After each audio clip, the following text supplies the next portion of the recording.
แล้วบดอยู่ไวเอ้ยฮะเฮ็ดไวก็อยู่ไวแม่นเฮ็ดแล้วไวก็อยู่ไวเนาะเฝ้าเพราะว่าพ้นแห้งบัดนี้เนาะตอนไหนพายุเขากระตุกปิ้วเลยตอนไหนย่างกระตุกปิ้วก็เลยอันเฝ้าว่าจังเนาะเฝ้าแล้วก็เฝ้าอยู่สมมุติแล้วเฮือนนี่แล้วมีงานต่อบ่แล้วเนาะไปได้แล้วและสนำให้นำแล้วเรียบร้อยแล้วมื้อนี้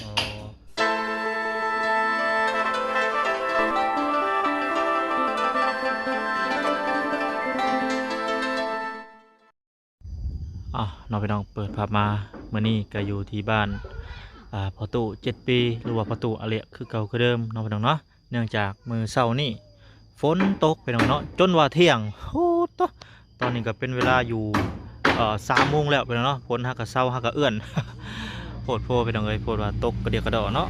สบายดีพ่อแม่พี่น้อง FC กันวัดสุขุสุคนเด้อน้องพี่น้องเนาะบ่ว่าสิอยู่ไกลมันก็มาพบกับบ่น้อยเชียงรายคือเก่าคือเดิมพี่น้องเนาะโอ้ยพี่น้องเอ้ยเปิดภาพมาบัดนี้เนาะ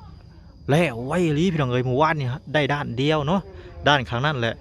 มาบัดนี้2 ด้านเลยพี่น้องบัดนี้2-3 ด้านทั้งหน้าพร้อมเนาะไวเกินคาดพี่น้องเอ้ยเนาะบ่น้อยคิดว่าฮักก็สิแล้วเบื้องนี้ได้มื้อนี้นะต่อโปรดเนาะเบิ่งมาเบิ่งด้านเมื่อวานนี่พี่น้องเอ้ยเนาะนี่เด้เมื่อวานนี่แล้วด้านนี้พี่น้องเอ้ยเนาะนี่เด้แล้วบ้านนี้มามื้อนี้ก็ทางนี้ก็แล้วพี่น้องบ้านนี้เนาะ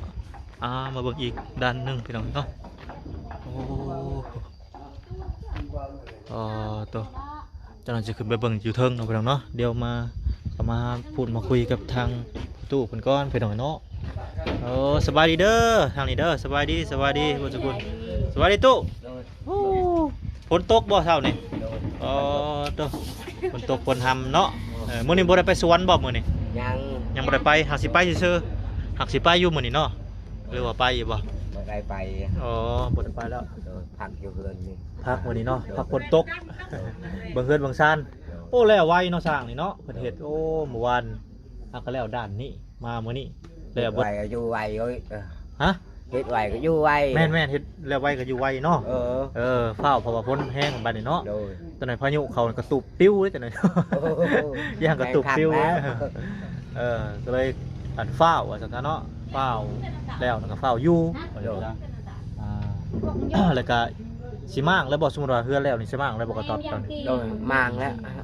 สิมาปลุกอยู่ใช้บัดนี้นี่ครับอย่าปลุกนี่อยู่นี่บ่ล้มบ่อยู่ในนี่อยู่เฮ็ดเฮือนไฟเนาะพอได้ถึงเขาหนึ่งน้ำว่าซั่นซะแม่นแหละประตูให้ห้ามเฮือนห้ามหมดเลยนะห้ามเฮือนบ่สิห้ามเอาหรือสิมางเอา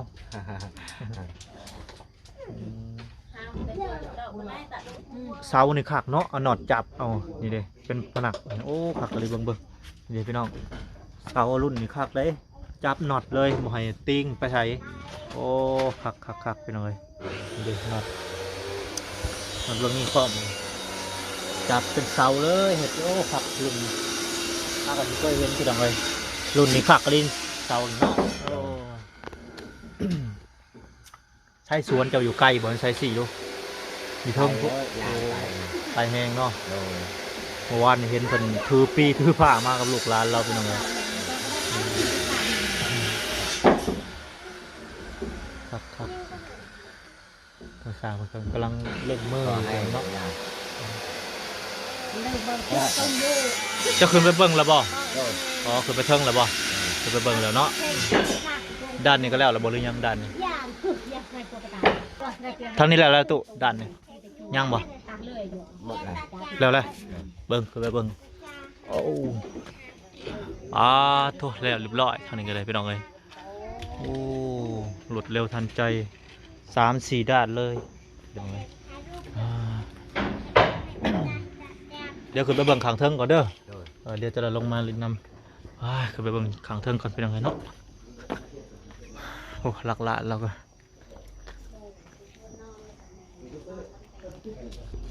โต๊ะทางนี้กำลังเห็ดอยู่เป็นยังไงเนาะโอ้ทางหน้าก็สิเฮ็ดอันนี้เลยเนาะพี่น้องเนาะทางนี้ก็มันยังก็แอมทวนแอมเทียนบ่น้อยก็บ่ฮู้กันไปหน่อยเนาะโอ้โต คักแล้วอ๋อขึ้นมาข้างเทิงก่อนพี่น้องไอ้บนนะสบายดีเด้อสร้างเด้อสบายดีสุขทุกคนสร้างแหล่เฮาก็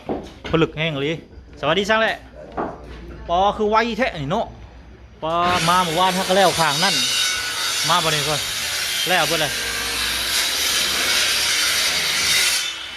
ปอตกแล้วไวรวดเร็วทันใจพี่น้องเอ้ย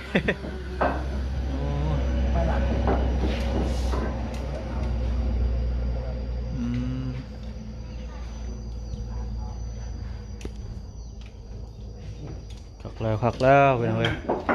วันนั้นมีตะเบืองนั่นมาแล้วไปเลย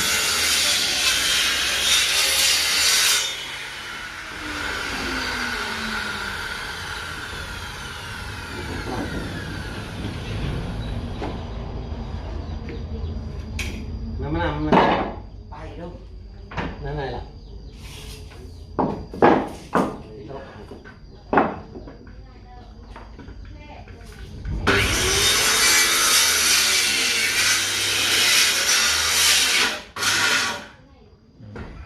แง่รถ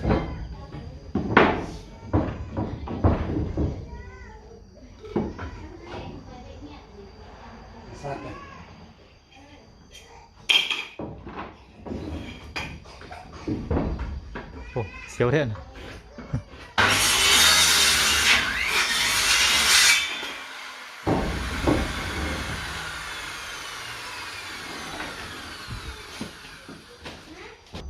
อ๋อต่อเบิ่งอันบานประตูก่อนเลยเนาะถ้า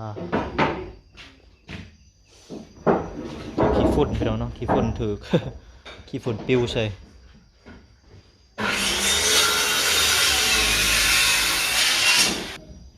เบิ่งข้างนอกตอนพี่น้องบ้านโอ้บรรยากาศข้างนอกเรื่องเอ้ยพี่น้องเนาะเวลาตื่นเช้ามาเปิดปองเยี่ยมชมบรรยากาศข้างนอกพี่น้องไอ้โป๊ะต่อคักหลายโอ้พี่น้องเนาะเห็นแต่งนเมฆฝนตก คักหลายโอ้มัวไปหน่อยเนาะ เห็นแต่ปูแต่พาไปหน่อยขึ้นมาแถวนี้กันเนาะ ทางเด็กน้อยเป็นกาหาเลาะเล่นเลย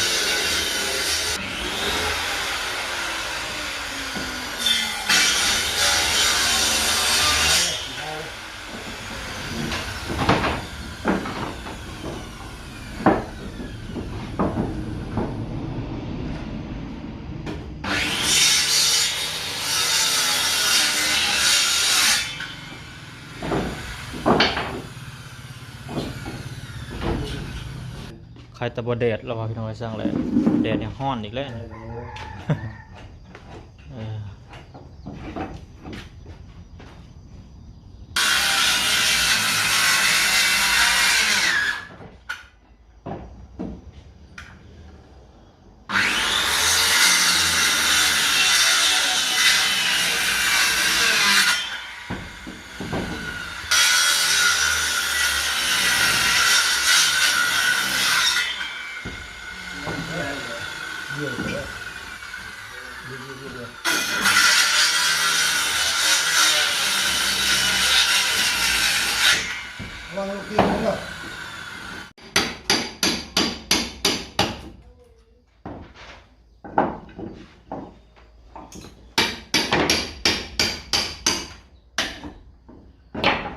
แล้วเบิ่แล้วใส่ปองเยี่ยมไปเนาะ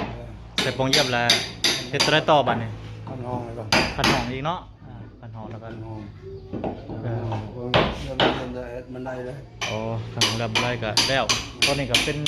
ได้อยู่ประมาณ90%เนาะพี่น้องตัวไปแล้วบ่ได้เฮ็ดหยังเพิ่มเนาะมีแต่สมุดสมุดแล้วเฮือนนี่แหละมีงานต่อบ่อ๋อไปแล้วเนาะไปได้แล้วและสนำไห้นำ แล้วเรียบร้อยแล้วเนี่ยกันมีเวียกมีเรื่อง โซนนี่ก็ยามฝนก็เฮ็ดบ้านเฮ็ดซ่องก็จะบ่ทันได้เฮ็ดเนาะเพราะว่าเฮ็ดแต่ยามแล้งนั่นแหละสลายยามฝนนี่ก็ยากเลย สัญจรไปมายากตอนนี้ก็พ้นลิ้นแล้วตอนนี้ เริ่มแล้ว เริ่มแล้วมีแต่อยู่น้ำไห้น้ำสวนแล้วบัดนี้เนาะ ทางเบิ่งเขาว่ามีงานกับไปต่ออีกเนาะ งานมีงาน งานสุดท้ายบ่ ตายแล้ว งานสุดท้ายเนาะ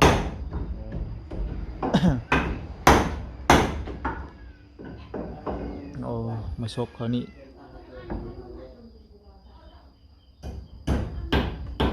งานสามเนี่ย อันสาม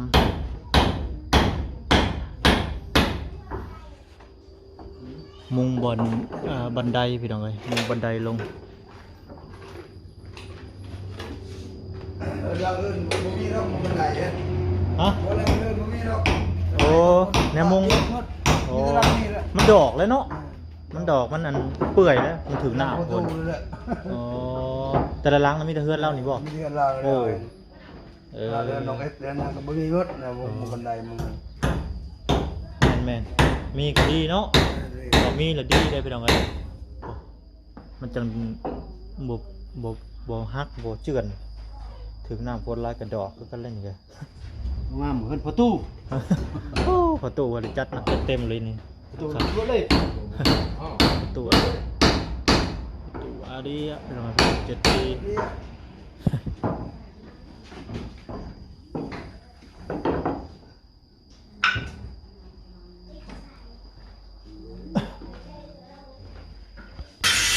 พี่น้อง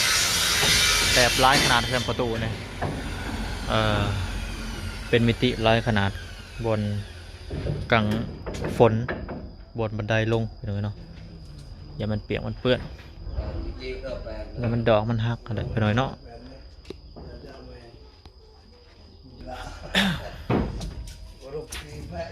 หันสาม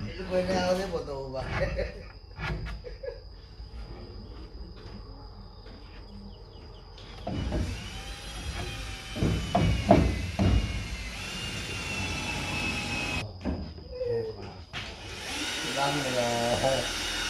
ไปตามมันสิเอาอย่าเพิ่งเปิด มีบนตะปูอย่ามันแตกขึ้นมา ไปตามมันสิ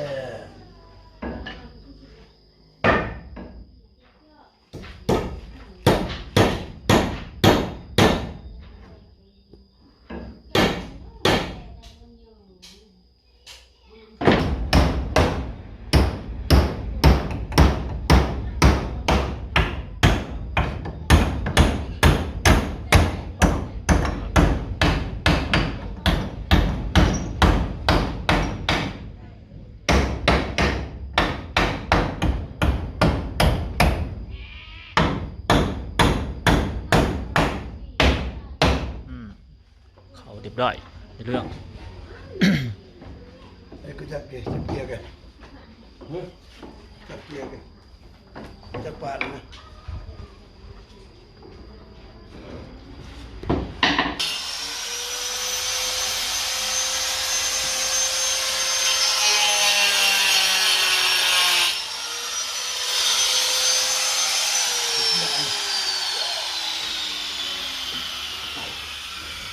เกียร์เลย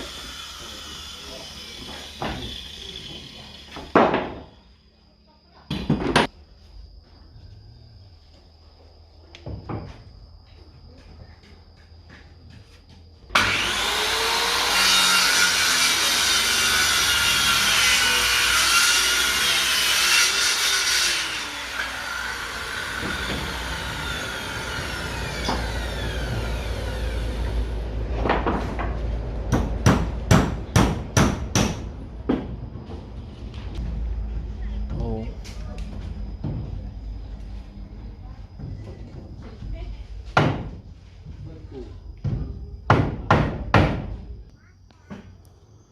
เราไปลงมาข้างล่างแล้วไปทำไมบ้านนี่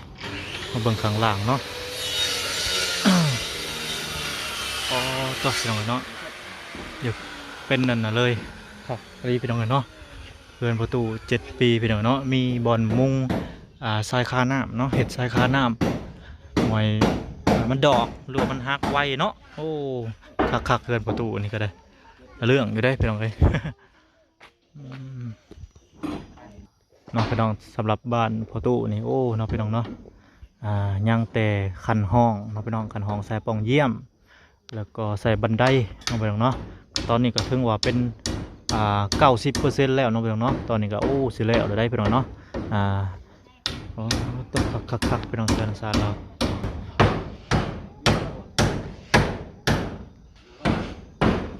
สำหรับลวดลายมือเนาะพี่น้องเนาะคือทางสร้างแหล่ทีมงานสร้างแหล่เพิ่นก็ถือว่าได้เรื่องอยู่พี่น้องเนาะเฮ็ดถือว่าแบบว่างานนี่เนียบเลยพี่น้องเนาะบ่มีบ่อนหัวบ่มีบ่อนซอดว่าซั่นๆเนาะต่อว่าบ่อนอันบากไม้ปากไม้เนาะพี่น้องก็แบบว่าจอดกันคักเนาะพี่น้องมันบ่เป็นหูมันบ่รวมนะพี่น้องเอ้ยแบบพอดีเป๊ะเลยเนาะพี่น้องเนาะสำหรับสร้างแหล่บ่น้อยสังเกตเบิ่งเนาะแต่ละหลังนี่เราเฮ็ดแบบโบหัวเลยพี่น้องเนาะถือว่าใส่ได้พี่น้องเนาะบ่ว่าแม่ยังคือกันเนาะพี่น้องเนาะถ้าว่าเฮาเฮ็ดดีหั่นแหละเนาะไปทางใดเขาเพิ่นก็อยากจ้างหรือว่าเพิ่นก็อยากหาเนาะพี่น้องเนาะบ่ว่าแม่ยังคือกันพี่น้องเนาะสิ่งใดที่ว่าเฮ็ดดีแหละไผๆก็นำหาเนาะพี่น้องเนาะแต่ว่าถ้าว่าสร้างใดที่ว่าเพิ่นเฮ็ดมันหัวบ่หรือว่ามันรวมมันควายเนาะพี่น้องเนาะก็ถือว่าเฮ็ดได้แต่เทื่อเดียวมันเนาะก็คือที่เห็นกันนั่นแหละเนาะพี่น้องเนาะเพราะว่ามันยังคือกันบางคนกับบางสร้างก็เฮ็ดไว้เนาะพี่น้องเนาะไว้อยู่แต่ว่าคุณภาพบ่ได้ก็คือเก่าเนาะพี่น้องเนาะไว้แต่มีคุณภาพก็คือว่าโอเคอยู่นี่ซ่าแต่ซัวเนาะพี่น้องเนาะแต่ว่าสร้างแลนี่บ่ต้องคิดว่าบ่ซ่าเด้บ่ซ่าแล้วก็งามประเทศนี่ก็ไว้เติบอยู่เนาะเพราะว่าเมื่อวานนี่เฮ็ดได้แต่ด้านเดียวมามื้อนี้แล้วบุดคูด้านเลยพี่น้องเนาะอีกบ่โดนนั่นแหละพี่น้องเนาะก็สิได้ขึ้นอยู่แหละพี่น้องเฮือนทางประตูอาเดียเพิ่นนี่ก็ได้โอ้ตัวพี่น้องได้ทั้งได้เฮือนงามทั้งได้สร้างดีเนาะมีคุณภาพพี่น้องเฮือนก็ได้คุณภาพดี อ๋อก็ยินดีทั้งประตูเพิ่นหลายๆพี่น้องเนาะโอ้ตัว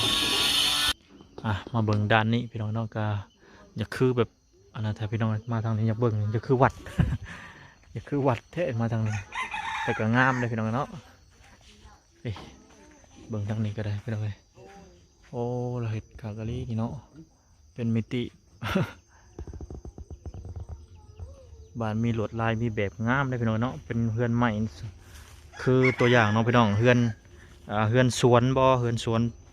วนอยู่ในสวนแล้วก็เฮือนน้ำเนาะถ้าไปปลูกมีอันลวดลายใหม่เฮือนใหม่นี่งามได้พี่น้องเนาะเป็นแบบมิติโมเดลโอ้สุดยอดคักลายพี่น้องเนาะ